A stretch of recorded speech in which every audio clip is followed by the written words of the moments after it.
Alhamdulillah. Ne t'inquiète pas, tout va s'arranger, Inch'Allah ta'ala. C'est une question de temps et de confiance en ton Seigneur Tabaraka wa ta'ala. Mais pour cela, deux règles à mettre en application. La première des règles, elle se trouve dans le verset où Allah subhanahu wa ta'ala nous dit وَمَا أَصَابَكُم مِّن مُّصِيبَةٍ فَبِمَا كَسَبَتْ أَيْدِيكُمْ وَيَعْفُو عَنْ كَثِيرٍ. Il n'y a pas de malheur qui vous atteint sans que cela ne soit provoqué par vos mains. Et il pardonne à beaucoup. C'est-à-dire qu'Allah nous rappelle que les malheurs qui nous touchent sont dus à nos péchés, comme l'ont rappelé Al-Mufassiroun.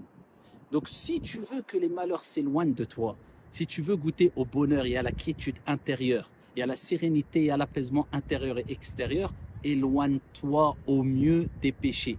Des péchés que tu peux commettre avec tes yeux, avec tes oreilles, avec ta langue. Et à ce moment-là, Allah subhanahu wa ta'ala éloignera de toi les malheurs et les problèmes et les soucis et les angoisses. C'est la première règle à retenir. Et avec cela, Allah nous dit وَيَعْفُو عَنْ كَثِيرٍ, et il pardonne à beaucoup, car dans un autre verset coranique, Allah nous rappelle que s'il saisissait tous les êtres humains, à chaque fois qu'ils commettaient un péché, il ne resterait plus un être humain sur terre. وَيَعْفُو عَنْ كَثِيرٍ, mais il pardonne à beaucoup. Il te dit de faire le maximum d'efforts pour t'éloigner en premier lieu des grands péchés al-kaba'ir, ça il faut être intransigeant, et dans un deuxième temps des petits péchés au mieux. C'est la première des règles. La deuxième des règles, reviens vers ton Seigneur Tabaraka wa Ta'ala qui a dit dans le Coran وَإِذَا سَأَلَكَ عِبَادِي عَنِّي فَإِنِّي قَرِيبٌ أُجِيبُ دَعْوَةَ الدَّاعِ إِذَا دَعَانِ.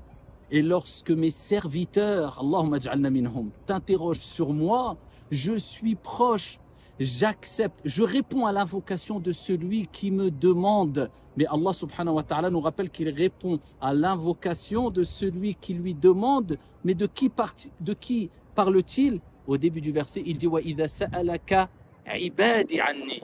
Et lorsque mes serviteurs t'interrogent sur moi, sois un serviteur d'Allah, sois une servante d'Allah, ya amatallah, ya abdallah. Les serviteurs d'Allah sont celles et ceux qui ont concrétisé al-ubudiyya, la servitude, c'est-à-dire ce sont celles et ceux qui obéissent à Allah subhanahu wa ta'ala.